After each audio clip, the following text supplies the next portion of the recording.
Вклад кинофикаторов в дело Великой Победы. Сегодня в Якутске состоялась презентация книги ветерана кинофикации, заслуженного работника культуры РСФСР и ЯССР, почетного кинематографиста России Ивана Жараева.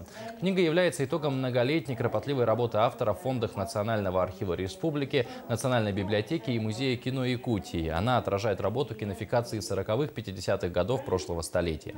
Выход книги стал еще одним важным этапом в изучении истории кино Якутии. Когда мы перешли на другой строй, от социалистического строя, многие киноустановки и кинотеатры были закрыты, и многие киномеханики остались без работы. Поэтому, чтобы увековечить их благодатный труд, продвижение кино нуанса, вот мы решили, ветераны кино, и решили вот именно выпустить эту книгу.